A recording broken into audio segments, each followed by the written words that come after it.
নবীরে আল আমিন উপাধি কাফেররা দলে দলে নবীর দরবারে আইসা নবীর আচরণ দেইখা আল আমিন উপাধি এরাই দিয়া দিল।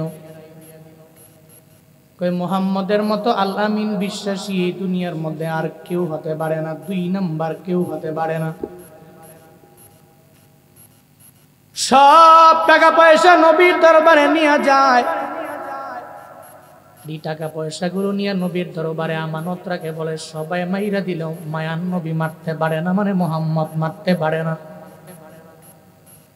আবু জাহালের দরবারে যায় না, উতবার দরবারে যায় না, সাহেবার দরবারে যায় না,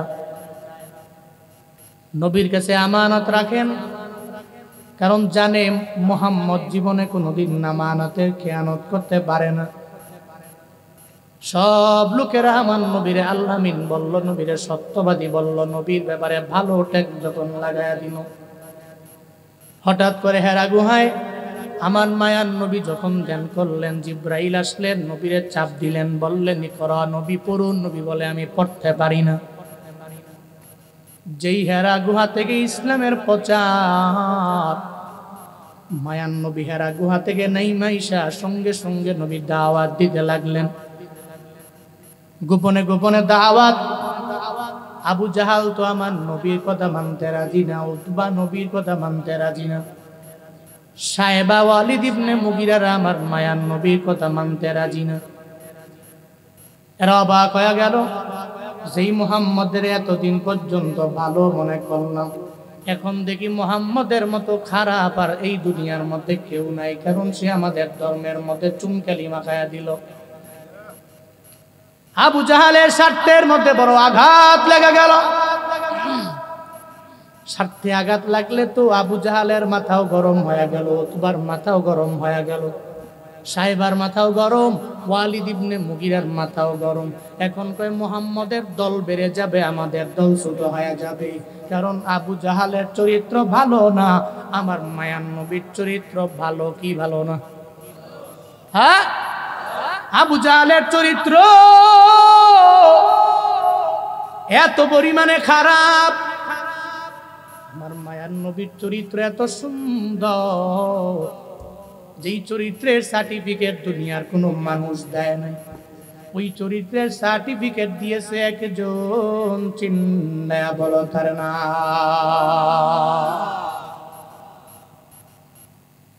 আবু জাহালের মাথা গরম হয়ে গেল। মুহাম্মদের দলের মধ্যে লোকের অভাব নাই, আমার দলের মধ্যে লোক থাকবে না, সব মুহাম্মদের দলের মধ্যে চলে যাবে। একটা পর্যায়ে রাগান্বিত ক্রোধান্বিত হইয়া আমার নবীর ব্যাপারে বলতে লাগলো, এই মুহাম্মদ, তুমি কবি, তুমি গণক, তুমি বানায়া বানায়া কথা বলা পছন্দ করো বেশি।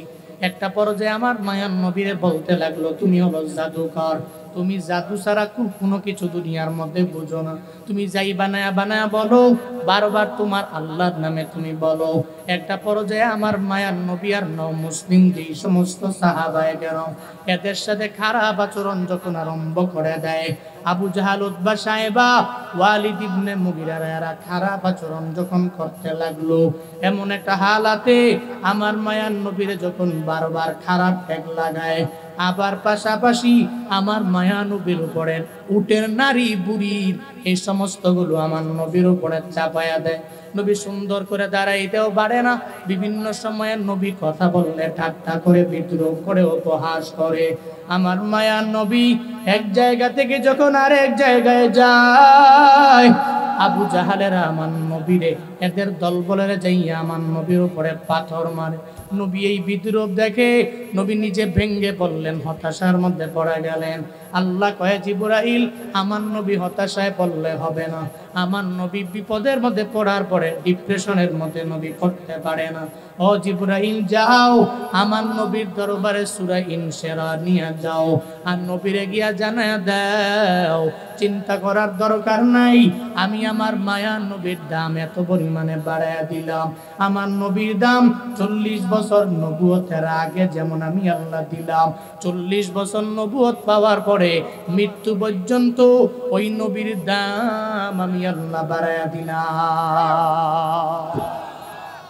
যাও, যে নবীরে কও, চিন্তা করার দরকার নাই, আবু জাহালটা কামিয়ে গেলি, উতবার কাম হয়ে গেলি, সাহেবার কাম হয়ে গেলি, ওয়ালিদ ইবনে মুগিরার কাম হয়ে গেলি, এদের নাম নেওয়ার মতো কেউ থাকবে না। কিন্তু আমার নবীর তো সম্মান আমি বাড়াবো, মর্যাদা আমি বাড়াবো, সম্মান তো আমি বাড়াবো।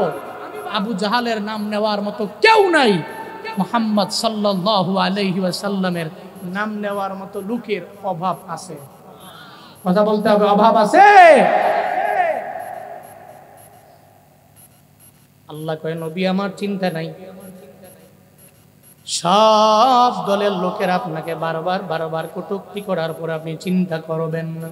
সূরা ইনশিরার মধ্যে আমার আল্লাহ প্রথমেই হামজা ইস্তেফহামের মাধ্যমে 3টা আয়াতের মধ্যে আমার আল্লাহ প্রথমেই জানায়া দিলেন, আলাম নাশরাহ লাকা সাদরাক। আল্লাহ পাক বলেন, ও পয়গম্বর, আমি কি আপনার বক্ষটাকে প্রশস্ত করে দেই নাই আপনার জন্য? আমি আল্লাহ আপনার বক্ষটাকে কি প্রশস্ত করে দেই নাই? আল্লাহ পাক বলেন, আপনার শরহে সদর আমি আল্লাহ করলাম, শক্কে সদর আমি আল্লাহ করে ফেললাম। আমি আল্লাহ আপনার শরহে সদর, শক্কে সদরের মাধ্যমে আমি আল্লাহ আপনাকে ওহী দিয়া জ্ঞানী বানাইলাম। এক কথায় ওহীর জ্ঞানের মাধ্যমে আমি আল্লাহ আপনাকে এত পরিমাণে জ্ঞানী বানাইলাম। দুনিয়াতে যত শিক্ষিত মানুষ আছে, সব শিক্ষিতদের শিক্ষিত হলো আমার মায়ার নবী। ওই নবীর চাইতে দামি আর কেউ হতে পারবে না রে বাবা, ওই নবীর চাইতে শিক্ষিত আর কেউ হতে পারবে না। আল্লাহ কয়, নবী আমার ওহীর জ্ঞানের মাধ্যমে আমি আল্লাহ আপনারে জ্ঞানী বানাইলাম। আমার নবীর দুনিয়ায় কোনো শিক্ষক নাই, নবীর শিক্ষক একজন, চিল্লায়া বলো তার নাম। আল্লাহ পাক বলেন, নবী আমার, আমি হলাম, আমি রব হলাম আপনার শিক্ষক। আল্লাহ পাক বলেন, আমি কি আপনার শরহে সদর করলাম না? মানে আমি আল্লাহ আপনার বক্ষটাকে কি প্রশস্ত বানাই নাই, বরং আপনার বক্ষকে আমি আল্লাহ প্রশস্ত করলাম, প্রশস্ত দিয়া ভরপুর করে দিলাম।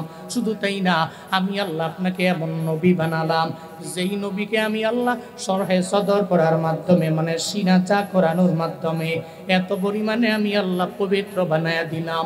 আল্লাহ কয়, আমি আল্লাহ সারা দুনিয়াতে এমন কোনো মানুষ নাই যেই মানুষটা চাইলে একটা মানুষের সিনা চা করতে পারে, তার হৃদয়টাকে বের করে পবিত্র বানাইয়া, আবার হৃদয়টাকে, বুকটাকে সিরা, আবার ওই বুকের ভিতরে হৃদয়টাকে ঢুকায় আবার সেলাই করতে পারে। এটা দুনিয়ার কোনো মানুষ পারবে না, কারণ এটা হৃদয়টা এমন হৃদয়, যেই হৃদয়ের ভিতরে এমন রোগ আছে এমন না, বরং ওই হৃদয়ের মধ্যে রক্তপিণ্ডগুলা গুনাহে দ্বারা ভরা, খারাপি দিয়া ভরা। আমি আল্লাহ সিনা চা করানোর মাধ্যমে আপনার হৃদয় থেকে সব খারাপ রক্তপিণ্ড বের করে দিলাম।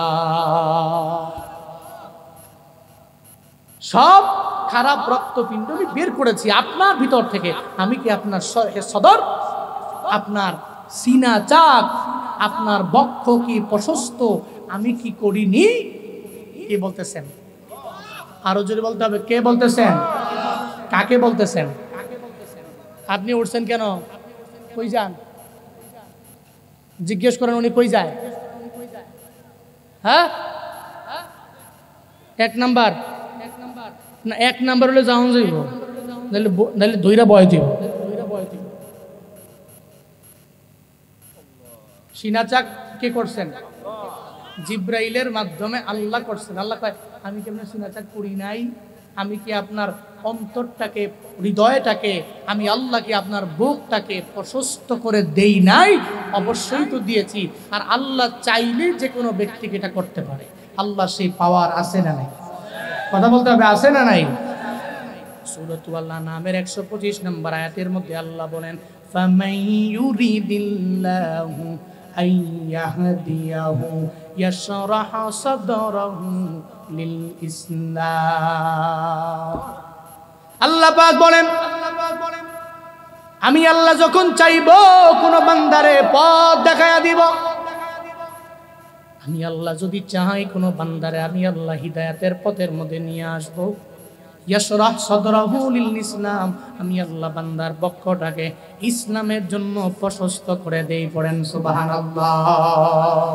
আল্লাহ যদি চায় কোনো বান্দার বক্ষটাকে আমার মাওলা প্রশস্ত বানাবে, আবার তার হিদায়াতের লাইনে নিয়ে আসবে। একমাত্র আমার আল্লাহ চাইলেই তো সম্ভব। দুনিয়ার সমস্ত মানুষেরা চাইলেও সম্ভব হবে না, কারণ হিদায়াতের লাইনে তো আল্লাহ আনতে পারে, নবী আনতে পারে না। দুনিয়ার কোনো সাহাবায়ে কেরাম আনতে পারে না, দুনিয়ার কোনো ওলি আনতে পারে না, দুনিয়ার কোনো কুতুবেরা হিদায়াতের লাইনে আনতে পারবে না। আমি বক্তা কেন, দুনিয়ার সব স্কলাররা যদি আপনারা আইসা বারবার বয়ান করে, এই মানুষেরা নামাজ কেন পড়ো না, কেন রোজা রাখো না, কেন আমলের লাইনে অগ্রগামী হয়ে যাও না, বক্তা কেন, দুনিয়ার সমস্ত পীরেরাও যদি এইসব বয়ান করে, ওই পীর হেদায়াত দিতে পারবে না, কারণ হেদায়াত দেওয়ার মালিক পীর না, হেদায়াত দেওয়ার মালিক একজন, চিল্লায়া বলো তার নাম। হযরতে বেলালের দিকে দেখো, যেই বেলাল এত পরিমাণে দামি হয়ে গেল, বেলাল কালো হওয়ার পরে হযরতে বেলালের দাম এত পরিমাণে আল্লাহ বাড়ায় দিলেন। কত পরিমাণে দাম বেড়ে গেল, নবীজি মেরাজে গেলেন, যা শুনে রে কার জানি হাঁটার আওয়াজ। নবী কয় জিবরাইল, কার হাঁটার আওয়াজ পাওয়া যায়? কয় নবী গো, হযরতে বেলালের হাঁটার সাউন্ড পাওয়া যায়। যেই বেলাল দামি হয়ে গেল, কিন্তু নবীর বাড়ি থেকে আবু জাহালের বাড়িটার দূরত্ব অনেক বেশি বাবা, এমন না। কত দাঁড়ে উমরা করার জন্য যারা গেছে তারা জানে, যখন তাওয়াফ করলেন 7টা চক্কর দেওয়ার পরে সাফা মারওয়া, মারওয়া টু সাফা, সাফা মারওয়া, মারওয়া টু সাফা, এরপরে সাফা টু মারওয়া, এই যে 7টা তাওয়াফ করার পর, তাওয়াফ দেওয়ার পরে আবার 7বার চক্কর, সাফা টু মারওয়া, মারওয়া টু সাফা, সাফা টু মারওয়া, মারওয়া টু সাফা, এরপরে সাফা টু মারওয়া যায় যখন আপনার 7টা চক্কর শেষ হয়ে গেল, এরপরে মুআল্লিমেরা বলে, এই হাজিরা এতক্ষণ লাগায় তাওয়াফ করলা, সাই করলা, এখন একটু ব্যাগ আসটিনি, একটু ওয়াশরুমে যাওয়ার জন্য প্রয়োজন আছে না নাই? কয় আছে। কয় একটু যাও, একটু দূরে গেলেই হাম্মাম আবি জাহাল পাওয়া যাবে, ওইটা আবু জাহালের বাড়ি, ওই জায়গার ভিতরে যায় তুমি ওয়াশরুমের চাপ না আসলেও ইচ্ছা করে হলেও প্রস্রাব করো, আর না হয়ে 2 নাম্বার করো। আবু জাহালের বাড়িটা থেকে আমার মায়া নবীর বাড়ি কত পরিমাণে নিকটে জানোনি? এত অল্প জায়গা, এই অল্প জায়গা হওয়ার পরেও মায়া নবী দাওয়াত দিয়ে দিলেন, কিন্তু আবু জাহালের কপালে হিদায়াত নাই। বেলাল এত দূর থেকে আইসা নবীর হাতে কালেমা পয়রা দামি হয়ে যায়। এর মানে বোঝা গেল, কাছে হইলে, দাঁড়ে হইলেই ওই ব্যক্তি হিদায়াত পাবে এমন না, কারণ হিদায়াত দেওয়ার মালিক কে? আরো জোরে বলতে হবে কে? আল্লাহ পথ দেখাইতে হবে, আর আল্লাহ যারা চায়, ইউরিদিল্লাহু আইয়াহদিয়াহু ইয়াশরাহ সাদরাহু লিল ইসলাম, আল্লাহ তারে চায় সম্মান দিবে, আল্লাহ তারে চায় ইজ্জত দিবে। আল্লাহ যদি চায়, দুনিয়ার কোনো ব্যক্তি পারবে না ঠেকাতে, আল্লাহ যদি না চায়, দুনিয়ার কোনো ব্যক্তি এটাকে কোনোভাবে দিতে পারবে? আল্লাহ পাক বলেন, পয়গম্বর আমি যখন চাই ওই বান্দাগুলোরে আমি আল্লাহ হিদায়াতের লাইনে নিয়ে যাই। সব ক্ষমতা আমি রবের হাতে, দুনিয়ার কোনো মানুষের হাতের মধ্যে আমি আল্লাহ দেই নাই। মনে রাখবা, কারো অনেক জনপ্রিয়তা থেকে জীবনেও কোনো হিংসা করা যাবে না। মিজানুর রহমান আল আজহারি আমার বাংলাদেশের সম্পদ, আল্লাহ পাক তার এত পরিমাণে সম্মানী বানাইলো, আল্লাহ পাক তার ইজ্জত এত পরিমাণে বাড়ায় দিল রে বাবা। এই যে গতকালকের কক্সবাজারের পেকুয়ার প্রোগ্রাম দেখলে এটা কল্পনাই করা যায় না। একটা মানুষের জন্য যুবকেরা এত পরিমাণে পাগল হতে পারে। বাংলা ভাষাভাষী মানুষেরা সারা বিশ্বের যে কোনো প্রান্তে আসে না কেন, সব এই মানুষটার জন্য পাগল পাড়া হয়ে যায়। এই যে গতকালকের আগের দিন আমার প্রোগ্রাম তো ছিল বগুড়ায়, ওখান থেকে শেষ করে যখন আমি ঢাকায় যাব গাজীপুরের আগে, হঠাৎ করে চা পান করার জন্য আমি এক জায়গায় নামলাম।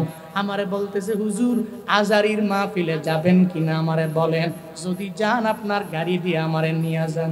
একটা চায়ের দোকানদার এই হুজুরের জন্য এত পরিমাণে পাগল পারা কেন?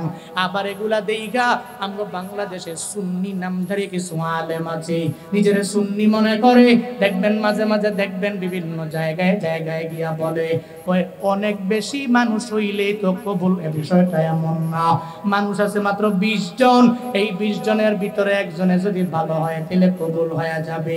কারবালার ময়দানের উদাহরণ দিয়া আজারি সাহেবের মাহফিলের ব্যাপারে কটূক্তি করে। এরা যতই হিংসা করবে, এদের হিংসায় বিন্দু মাত্র পরিমাণ কোনো লাভ হবে না। কারণ এই সম্মান, এই প্রতিপত্তি, এই মর্যাদা দুনিয়ার টাকার দ্বারা নয়। এই সম্মান একজন দেয়, চিন্তা বলো তার না। সম্মান দেওয়ার মালিককে কে দেয়? আল্লাহ চাইলে কোনো বান্দারে সম্মান দিয়া বড় বানাইতে পারে গোলাম। আল্লাহ চাইলে কোনো বান্দার ইজ্জত দিয়ে আমার মাওলা বড় বানাইতে পারে। এই জন্য আমি যদি বলি ওনার জনপ্রিয়তা তো আমার নাই, এখন যদি আমি হিংসা করি তাইলে তো আমি হিংসাকারী হয়ে গেলাম, আমি তো হাসাদ করনে হলে একজন হাসেদ হয়ে গেলাম। এতে বিন্দু মাত্র পরিমাণ লাভ নাই, কারণ এটা দুনিয়ার কোনো মানুষ দিতে পারে না, আমার আল্লাহ দেয়। এই জন্য তো আমরা আরো দোয়া করি, আল্লাহ আজারির মতো এমন সম্পদ বাঁচায় রাখুক, আল্লাহ তার নেক হায়াত দান করুক। সকলে পড়ি আমিন। আরো জোরে পড়ে না আমি। আল্লাহ কয় নবী চিন্তা করেন কেন? আমি তো যারই ইচ্ছা তারে হিদায়াতের লাইনে আইনা এরপরে তার সিনাটাকে, তার বক্ষটাকে ইসলামের জন্য প্রশস্ত করে দিই। আল্লাহ পাক বলেন নবী আমার, আমি কি আপনার সিনা চাক করি নাই? বক্ষটাকে আমি মাওলা কি প্রশস্ত বানায়া দেই নাই? মায়ান নবীর যখন 4 বছর, 4র্থ বছর বয়সের মধ্যে আল্লাহ পাক নবীর দরবারে জিবরাইল পাঠায়া দিলেন। হ্যাঁ জিবরাইল যাও যাও আমার নবীর দরবারে যাও, আমার নবীর কাছে যাইয়া নবীর বুকটাকে ছিঁড়ে ফেলো, এরপরে হৃদয়টাকে বের করে দাও। এই হৃদয়টাকে বের করে ওই হৃদয় থেকে যত শয়তানি রক্তপিণ্ডগুলো আছে এই সব রক্তপিণ্ডগুলো বের করে দাও। এরপরে হৃদয়টাকে ধুয়ে মুছে আমার নবীর বুকটাকে বুকের ভিতরে ঢুকাইয়া আবার বুকটাকে সেলাই করে তুমি চলে আসো। 4 বছর বয়সে নবীর দরবারে আসলেন, আমার তোমার দরবারে তো আসেন নাই জিবরাইল, আমার সিনাটাকেও তো সাকও করেন নাই। এ কারণে দেখেন না মাঝে মাঝে দেখবেন শয়তানে ধোঁকা দেয়, এই ওয়াজ মাহফিলে কেন বইসা রইলা? 30 মিনিট বয়ান শোনার পরে কেন তুই ওইটা বাড়ির মধ্যে যাস না? এই হুজুরের বয়ান শুই না কোনো লাভ নাই, এই হুজুরের ইলিম নাই, হিলিম নাই, আমল নাই, শুই নাও লাভ হবে না। শয়তান এসে দেখবেন একটু পরে বারবার পিন মারবে। কেন মারবে না? কারণ আপনার হৃদয় থেকে তো শয়তানি রক্তপিণ্ডগুলোকে ধুয়ে মুছে সাফ করা হয় নাই। একমাত্র নবীর কাছ থেকেই আল্লাহ পাক সিনা চাক করানোর মাধ্যমে নবীরে প্রথমবার জিবরাইল পাঠাইলেন। 4র্থ বছর বয়সের মধ্যে আমার মায়ান নবীর দরবারে জিবরাইল আসলেন। এরপরে দ্বিতীয়বার মেরাজে যাওয়ার আগে আল্লাহ পাক জানায়া দেয়, জিবরাইল যাও যাও আমার নবীর দরবারে যাও, আমার নবীর কাছে যাইয়া, যেহেতু নবী আমি আল্লাহর সাথে মোলাকাতের জন্য চলে আসবে, আমি রবের সাথে আমার নবীর মোলাকাত হয়ে যাবে। ও জিবরাইল আমার নবীর দরবারে যাও, নবীর দরবারে যাইয়া নবীর বুকটাকে আবার ছিঁড়ো, এরপরে ওখান থেকে আবার নবীর হৃদয়টাকে বের করো। নবীর হৃদয়টাকে বের করে জমজমের পানি, কূপের পানি দিয়ে সুন্দর করে ধুইলেন। এরপরে ধুয়ে মুছে হৃদয়টাকে আবার ভরে দিয়ে আমার নবীর সিনাটাকে চাক করে, এক কথায় সরহে সদর করে, এরপরে আমার আল্লাহর মুলাকাতে নিয়ে গেলেন। আল্লাহ কয় নবী আমার, দুনিয়ার কোনো মানুষের বেলায় আমি এমন করি নাই, আর আপনাকে কি আমি আল্লাহ ছেড়ে দিব? বরং আপনি তো আমার বড় প্রিয় মানুষ, আমি কি আপনারে সরহে সদর করি নাই? এর মানে আমি আপনার বক্ষটাকে কি প্রশস্ত করে দেই নাই? জোরে বলেন সুবহানাল্লাহ। আমি কি আপনার বক্ষকে প্রশস্ত করে দিই? এরপর 2 নম্বর আল্লাহ 2 নম্বর আয়াতে আল্লাহ পাক বলেন, ওয়া ওয়াদানা আনকা উইজরাকাল্লাযী আনকাদা যাহরাক। জোরে বলেন আল্লাহু আকবার। আল্লাহ পাক বলেন নবী আমার, ওয়া ওয়াদানা, আমি নামিয়ে দিলাম আনকা, মানে আপনার থেকে আমি আল্লাহ নামায়া দিলাম বিজরক, আপনার যত সমস্ত বোঝা আছে এই সমস্ত বোঝা আমি আল্লাহ নামায়া দিলাম। এই বোঝা দ্বারা আমার আল্লাহ পাক কি বুঝাইলেন জানেন? এর মানে হলো 40 বছর নবুয়তের আগেও আমার নবীর বিন্দু মাত্র পরিমাণ গুনাহ নাই, 40 বছর নবুয়তের পরেও আমার নবীর তো কোনো গুনাহ নাই। এক কথায় আমার নবীর জীবনের আগে পরে সমস্ত গুনাহ একজনে মাফ করে দিছে, চিল্লায়া বলো তার নাম। সূরাতুল ফাতহ 2 নম্বর আয়াতে আল্লাহ বলেন লিয়াগফিরা লাকাল্লাহু মা তাকাদ্দামা মিন যামবিকা ওয়া মা তাআখার। হে নবী আমার, আপনার জিন্দেগীর শুরু থেকে নিয়ে শেষ পর্যন্ত, মানে আগে পরের সমস্ত গুনাহ আমি আল্লাহ মাফ করে দিলাম। আমি আপনার থেকে যত বুঝা আছে এই সমস্ত বুঝা আমি আল্লাহ নামায়া দিলাম। আপনার 40 বছর আগে আপনি যেমন ছিলেন, 40 বছর পরেও আপনি নবীর জিন্দেগিতে কোনো গুনাহ আছে? কথা কয় না, আছে কোনো গুনাহ? এই সমস্ত বুঝাকে নামিয়ে দিয়েছেন কে? হালকা করে দিয়েছেন কে? আল্লাহ পাক বলছেন আল্লাযী আনকাদা যাহরাক, এমন এক বুঝা আপনার উপরে ছিল, এই সমস্ত বুঝাগুলোর ভারে আপনার পৃষ্ঠদেশ পর্যন্ত নুয়ে পড়ছিল। আল্লাযী আনকাদা যাহরাক, যে বুঝার ভারে আপনার পৃষ্ঠদেশটা মানে আপনার পিঠ নুয়ে পড়ছিল, এই সমস্ত বুঝা আমি আপনার থেকে নামিয়ে দিলাম, আমি আপনার থেকে সরিয়ে দিলাম। জোরে পড়া যাবে না আল্লাহু আকবার। এজন্য নবীর জিন্দেগিতে কোনো গুনাহ নাই। আছে? কেউ যদি বলে আছে, ঈমান থাকবে? কথা বলেন, ঈমান থাকবে? যে জায়গায় নবীর ব্যাপারে আল্লাহ পাকই বলছেন আপনার জিন্দেগির আগের পরে সমস্ত গুনাহ মাফ। শুধু আপনি নন, আপনার আগে পূর্ববর্তীতে যত নবী আসছেন, যত আম্বিয়া, এই সমস্ত আম্বিয়ারাই মাসুম, এরা নিষ্পাপ, এদের জিন্দেগিতে কোনো গুনাহ। এবার আসেন, নবীর জিন্দেগিতে গুনাহ নাই, আমগো জিন্দেগিতে গুনাহ আসেনি? কথা কয় না? মনে হয় সিরাজগঞ্জের তারাশের মানুষের কোনো গুনাহই নাই। কি আছে?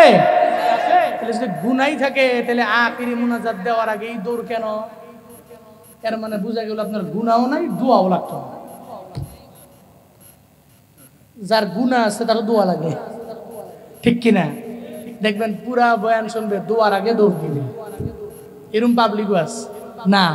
যার গুনাহ আছে তার দোয়া তো অবশ্যই না। এখানে এমন কেউ আছেন হুজুর আমি হাত তুললাম গুনাহ নাই? আছেন? এখানে বেগুনা মাসুম কেউ থাকলে আমারে বললেন, যাওয়ার সময় আপনার কাছ থেকে দোয়া নিব। যেহেতু কেউ নাই, তাহলে ওই জায়গায় নবীকে আল্লাহ পাক বলছেন আপনার থেকে সমস্ত বুঝা তো আমি সরিয়ে দিয়েছি। দ্যাট মিন্স আপনার জিন্দেগীর সমস্ত গুনাহ আমি মাফ করে দিছি। এরপরেও ওই নবী কি বলে জানেন? ইয়া আইয়ুহান নাস তুবু ইলাল্লাহ ফাইন্নী আতুবু ইলাইহি ফি কুল্লি ইয়াউমিন মিয়াতা মাররা। মায়ান নবী বলেন, ও উম্মাহ শুনো, আমার রবের দরবারে তাওবা করে নাও। কেন তাওবা করবা জানো? আমি নবী আল্লাহর দরবারে তাওবা করি ডেইলি 100 বার। কয়শো বার? যেই নবীর জিন্দেগিতে কোনো গুনাহ নাই, যার আগে পরে সমস্ত গুনাহ আমার আল্লাহ মাফ করে দিলেন, ওই নবী বলে উম্মতেরা তোমরা প্রতিদিনের বেলা তাওবা বেশি বেশি করবা, কারণ আমি নবী দিনের বেলায় 100 বার তাওবা করি। কিন্তু কপাল পোড়া মুসলমানেরা অনেকে বলে দেখবেন দোয়া লাগে না, ওই দোয়ার বিন্দু মাত্র পরিমাণ প্রয়োজন নাই। অথচ না রে বাবা, আদ-দুআউ মুখুল ইবাদাত, সমস্ত ইবাদতের মগজই হলো দোয়া। তোমার দোয়ার মাধ্যমে তোমার তকদির পরিবর্তন হয়ে যাবে, তোমার ভাগ্যটাও দোয়ার মাধ্যমে পরিবর্তন হয়ে যাবে। অবশ্যই দোয়া লাগবে, তাওবার মাত্রাটা অনেক পরিমাণে বাড়ায় দেওয়া লাগবে। কারণ জিন্দেগিতে এত গুনাহ করলাম, আমার নবীর যেই জায়গায় গুনাহ নাই, নবী যেহেতু 100 বার তাওবা করতে পারে, তাহলে তো আমার মনে হয় আমাদের গুনার দিকে লক্ষ্য করবে ডেইলি 1000 বার তাওবা করার কথা, ঠিক কিনা? আল্লাহর দরবারে তাওবা করলে আল্লাহ রাজি হয়ে যায়। এটা ঘটনা বললে পরিপূর্ণ বুঝতে পারবেন না বাবা।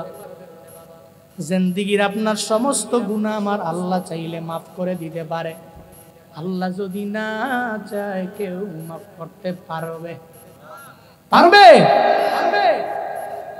ইসলামের দ্বিতীয় খলিফা ওমর রাদিয়াল্লাহু আনহু, কি নাম চিনেন নি? ওমর রে, হ্যাঁ, জিন্দেগিতে দেখেন নাই, নাম শুনেন নাই? দ্বিতীয় খলিফা হযরতে ওমর রাগী না নরম? কেমন রাগী! উরি সুবহানাল্লাহ। এই রাগী মানুষটা একদিন ঘর থেকে বের হয়ে তাকায় দেখে একটা যুবক হাউমাউ করে রোডের মধ্যে কান্না করে। ওমর দৌড়ে যায়, যা বলে, যুবক তুমি কেন চোখের পানি ফালায় কান্না করো? কেন তুমি কান্না করো? উঠছে কেন দুইজন? হ্যাঁ কইছেন আপনারা? হ্যাঁ, এক হইলে যাওন যায়, কইতে হবে হুজুর এক। হ্যাঁ, শীতের দিন চায়ের দোকানে আড্ডায় 3 ঘন্টা বসে, কোনো প্রস্রাব ধরে না, তখন খালি মাহফিলে আসলেই প্রস্রাব ধরে, ঠিক কিনা? খালি দেখেন চায়ের দোকানে বসে পায়ের উপরে পাতুইলা, কি আড্ডা! দুনিয়ার মানুষ খালি গিবত শেখায়, অথচ এটা স্পষ্ট হারাম আর গুনাহ, কবিরা গুনাহ, খালি হইতাছে। হে আড্ডা মারে আর টিভির দিকে চাইয়া আগের দিনের ছবি দেখে, ছবি দেখে কয়, এই নায়িকা দিয়ে আমার বিয়ের সময় পেয়েছি। আছে না নাই? অথচ এর এক পাকও হবে। পৃথিবীতে এমন কোনো বুড়া নাই জুয়ান হইতে চায় না। হ্যাঁ, লাইতা শাবাব ইয়াউজ, এটাই দুনিয়ার নিজাম। বুড়ারা মনে মনে কয়, হায় যদি আবার জুয়ান হতে পারতাম। কেউ হতে চায় যদি জুয়ান হইতে পারতাম তাহলে 5 ওয়াক্ত নামাজ পড়তাম। কিন্তু জীবনেও কোনোদিন জুয়ান হওয়া সম্ভব একমাত্র আখিরাতে সম্ভব। কারণ নবীজি বলছেন, কোন বুড়া, কোন বৃদ্ধ লোক রবের জান্নাতে যাবে। খারাপ লাগতেছে আপনাদের? হ্যাঁ, কষ্ট পাচ্ছেন নাকি আপনারা? পড়েন সুবহানাল্লাহ, আরো জোরে আলহামদুলিল্লাহ, আরো জোরে চিল্লায় আল্লাহু আকবার।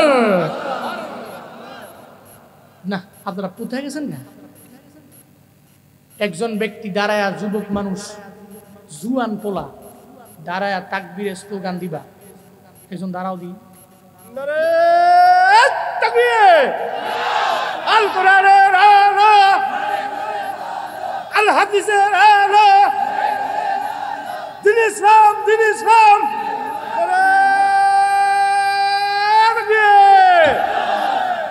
নাস্তিকতা নিপাত যাক, দিন ইসলাম জিন্দাবাদ। নাস্তিকতা নিপাত যাক, দিন ইসলাম জিন্দাবাদ। কোটি প্রাণে একই আওয়াজ, খুদা তুহি ছাড় পাবে না, এই বাংলায় ঠাই হবে না। মুসলমানরা জেগেছে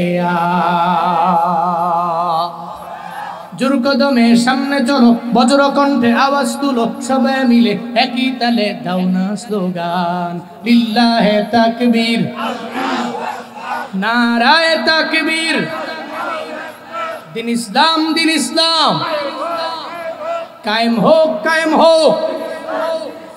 ইসলামেরই জন্য দেশের হয়েছে জন্ম, ইসলামের বিরুদ্ধে গেলে দেশ হবে ভিন্ন। ইসলামেরই জন্য দেশের হয়েছে জন্ম, ইসলামের বিরুদ্ধে গেলে দেশ হবে ভিন্ন। ইসলামের বিরুদ্ধে যারা নিয়েছ অবস্থান, এই বাংলায় ঠাই হবে না, যাও হিন্দুস্তান। জোর কদমে সামনে চলো, বজ্র কণ্ঠে আওয়াজ তুলো, সবাই মিলে একই তালে দাও না স্লোগান, লিল্লাহে তাকবীর, নারায়ে তাকবীর। দিন ইসলাম, দিন ইসলাম জিন্দাবাদ, জিন্দাবাদ।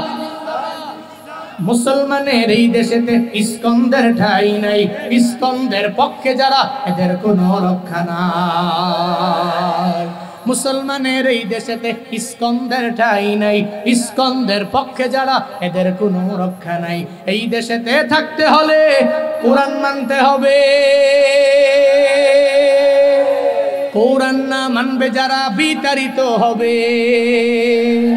জোর কদমে সামনে চলো, বজ্র কণ্ঠে আওয়াজ তুলো, সবাই মিলে একই তালে স্লোগান, নারায়ে তাকবীর, নারায়ে তাকবীর। দিন ইসলাম, দিন ইসলাম কায়েম হোক, কায়েম হোক। আল কোরআনের আলো সংসদে জালো, আল হাদিসের আলো সংসদে জালো। লিল্লাহে তাকবীর। আল্লাহ আমাদের তাকবীর গুলো কবুল করেন, মৃত্যু পর্যন্ত রবের তাকবীর দেওয়ার তৌফিক দান করেন। জোরে পড়ে না আমিন। হযরত ওমরের কথাটা কইতাম, হ্যাঁ ওমর বেরোয়া দেয়, কে কান্দে? যুবক হাউ মাউ করে কান্দে, যুবক ইয়াং মানুষ কান্দে। হযরত ওমর তো বড় রাগী মানুষ, কিন্তু রাগী মানুষেরা দেখবেন মাঝে মাঝে মনটা বড় নরম হয়ে যায়। হ্যাঁ, যেই স্বামী বেশি রাগ করে ওই স্বামীর ভিতরে বেশি পরিমাণে মায়া।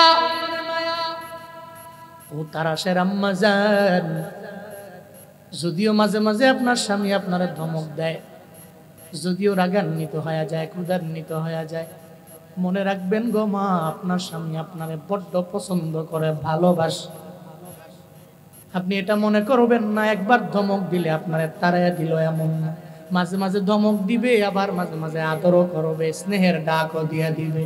ও বান্দারা দেখবেন যে এই মানুষগুলোর ভিতরে অনেক পরিমাণে রাগ এসে যায়, ওই মানুষটাও দেখবেন মাঝে মাঝে দয়ালু হয়ে চোখের পানি ফেলায় কান্না করে। হযরতে ওমর তাকায়া দেখে রাস্তার মধ্যে হাউমাউ করে যুবকের কান্না, যুবক চোখের পানি ফেলায়া ফেলায়া কান্না করে। হযরতে ওমরের যুবকের কান্না দেখে নিজের চোখ দিয়া পানি চলে আসলো।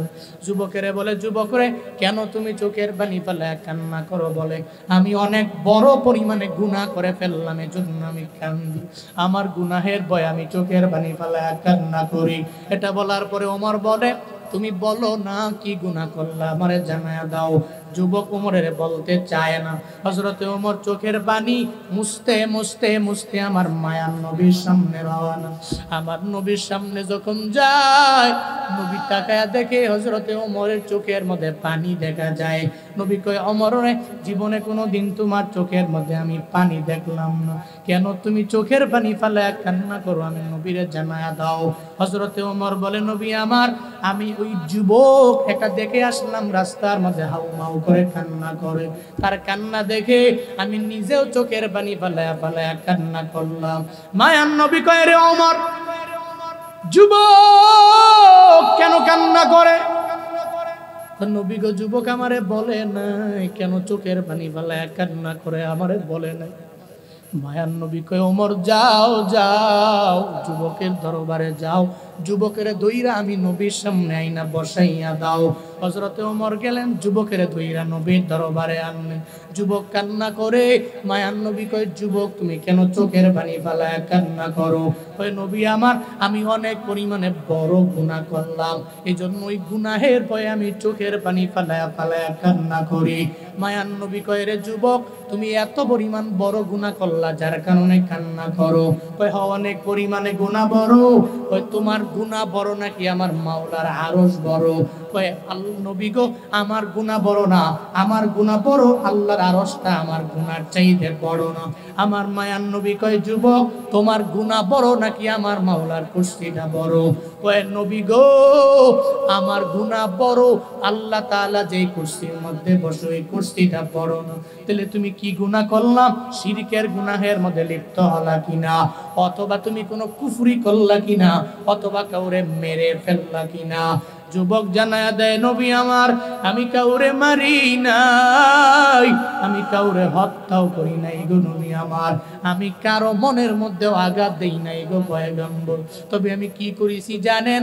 আমি যখন কোনো লাশ কবরের মধ্যে দাফন করা হয়, আমি কবরটা খনন করে ওই কবর থেকে লাশের কাফনটা চুরি করে আইনা বাজারে নিয়ে যাই, এটা আমি বিক্রি করি, এটা আমার কন্টিনিউ ওয়ার্ক, আমি এভাবে জীবিকা নির্বাহ করি।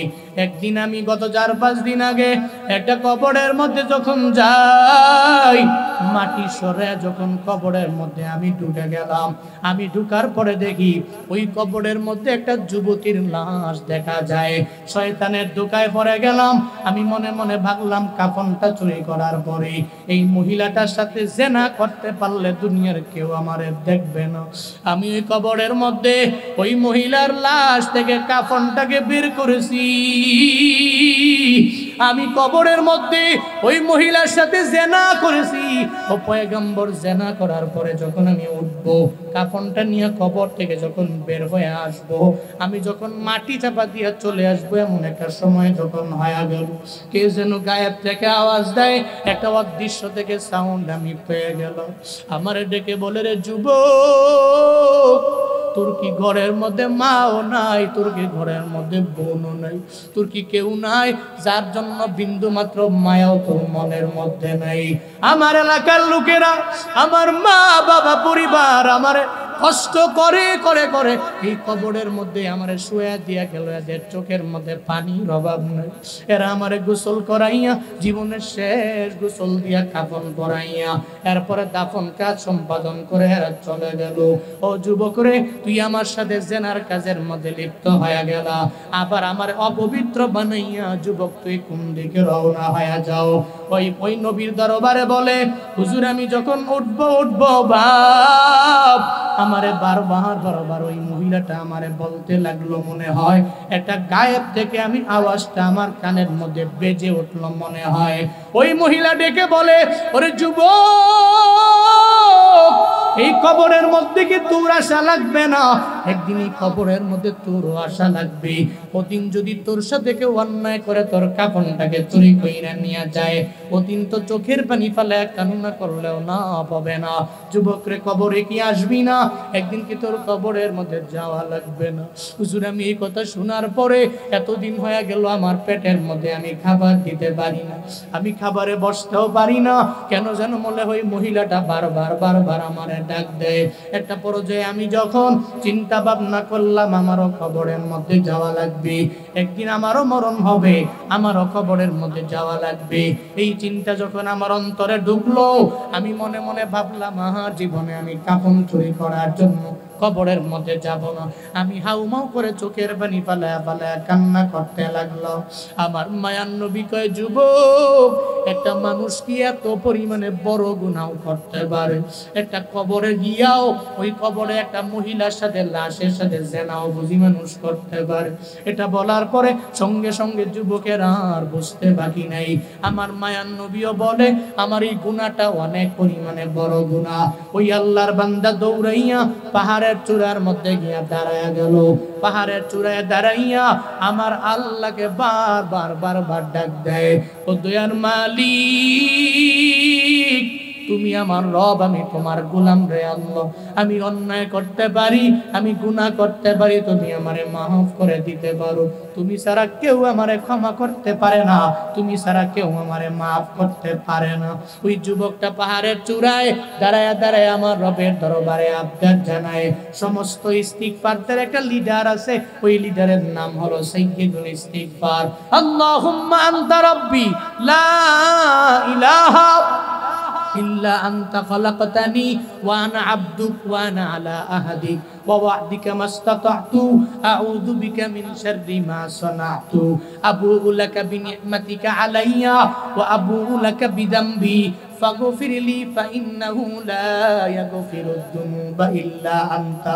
এই সাইয়্যিদুল ইস্তিগফারটা ওই যুবক পাহাড়ের চূড়ার মধ্যে দাঁড়ায়া বারবার কান্দে, আল্লাহকে ডেকে বলে, রে মালিক, দুনিয়ার সব মানুষ আমারে ফিরাইয়া দিলেও তুমি আমারে ফিরাইয়া দিতে পারো না। আমি গুনাহ করেছি, আমি অন্যায়ের লাইনে অগ্রগামী হয়ে গেলাম। আল্লাহ গো, তুমি চাইলেই তো আমার গুনাহগুলোকে মাফ করে দিতে পারো। একটানা 40 দিন আল্লাহর ওই বান্দা পাহাড়ের চূড়ার মধ্যে দাঁড়ায়া রবের দরবারে কান্দে। আল্লাহর কাছে ওই কান্নাটা বড্ড পছন্দ হয়ে যায়। আল্লাহ কয়, জিবরাইল, নবীর দরবারে তুমি চলে যাও, আমার নবীরে 2টা প্রশ্ন করবা, এরপরে ওই ব্যক্তির ক্ষমার ব্যাপারে জানায়া দিবা। জিবরাইল নবীর দরবারে আসলেন, আয়েশা বলে, ও পয়গম্বর, এই বিশাল আসমান জমিনের মালিক কে? আমার নবী জানায়া দিলেন আল্লাহ। কে কে? নবীরে জানায়া দেয় আসমান জমিনের মালিক কে? নবী কয় আল্লাহ। এরপরে কয় আসমানের নিচে জমিনের উপরে যত মাখলুকাত, এই সমস্ত মাখলুকাতের রিজিকের ব্যবস্থা কে করে? নবী কয় জিবরাইল রে, এই সমস্ত মাখলুকাতের রিজিকের ব্যবস্থা একমাত্র আল্লাহ করে, আল্লাহ ছাড়া কেউ করতে পারে না। আপনারাই বলেন তো, এই গরিবেরা মাঝে মাঝে গরিব হওয়ার পরে রাগান্বিত হয়ে গেলেন, ক্ষুধান্বিত হয়ে গেলেন, মনে রাখবেন কোনো চিন্তা নাই, রিজিকের দায়িত্বভার আমার মাওলা আওয়ামী লীগের হাতে দেয় নাই, বিএনপির হাতে দেয় নাই, জামাতের হাতের মধ্যে দেয় নাই, হেফাজতের হাতে দেয় নাই, জাসদ বাসদের হাতের মধ্যে দেয় নাই, ডোনাল্ড ট্রাম্পের হাতে দেয় নাই, জো বাইডেনের হাতের মধ্যে দেয় নাই। রিজিকের দায়িত্বভার একজনের কাছে, চিল্লায়া বলো তার নাম। মায়ান নবী বলে সাহাবায়ে কেরাম, রিজিক নিয়ে কেন চিন্তা করো? রিজিক নিয়ে চিন্তা করা কইরা কোনো লাভ নাই। কেন চিন্তা করো? একটা পাখির দিকে তাকায়া দেখ, ওই পাখিটা সকালবেলা ঘর থেকে বের হয়ে গেল, সকালবেলা ঘর থেকে বের হয়ে যায়, ওই পাখির ঘরের মধ্যে পাখির ছানা আছে, সারাদিন লাগায়া লাগায়া ঘুরে, এরপরে রাতের বেলা আবার ঘরের মধ্যে বাচ্চাদের জন্য খাবার নিয়ে ফিরে। ও সিরাজগঞ্জের মুসলমান, আমার একটু বলো না, এই যে পাখিটা ছানার জন্য খাবার নিয়ে যায়, তার বাচ্চার জন্য খাবার নিয়ে যায়, কয়দিন আমি আর আপনি খাবার দিলাম? কয়দিন দিছি? কোনো দিন? একদিন পাখিরে খাবার দিলে দ্বিতীয় দিন আর নাই। তাহলে এই পাখি ঘুরে কেমনে? এই পাখি চলে কেমনে? এই পাখিরে খাওয়ায় কেডা? আরো জোরে বলতে হবে, কে? পাখিরে তো খাওয়ায় আল্লাহ, আল্লাহ খাওয়ায়। জিবরাইল কয় নবী, যে আল্লাহ আসমানের মালিক, যে আল্লাহ হলো জমিনের মালিক, যে আল্লাহ সবার রিজিকের ব্যবস্থা করে, ওই আল্লাহ কি এই যুবকের ছোট্ট একটা গুনাহও কি মাফ করতে পারে না? যদি এটা বড় গুনাহ করতে পারে, আল্লাহ চাইলে কারো কাছ থেকে পারমিশন নেওয়া লাগবে না। এবার জিবরাইল কয় নবী যান যান, যুবকেরে আপনার দরবারে আনেন। যুবকেরে আনা হলো, মায়ান নবীরে বলে গেল, হে নবী আমার, এই যুবকেরে জানায়া দেন, যুবক 40 দিন লাগায়া পাহাড়ের চূড়ার মধ্যে দাঁড়াইয়া এত যে কান্নাকাটি করলো, তার এই কান্নাকাটি আমার রবের দরবারে কবুল হয়ে গেল, আমার রবের দরবারে গ্রহণযোগ্য হয়ে গেল। ওই যুবকের এত বড় গুনাহ আমার মাওলার কাছে কান্না করার কারণে আল্লাহ তার গুনাহগুলো মাফ করে দিয়েছে। বলেন সুবহানাল্লাহ।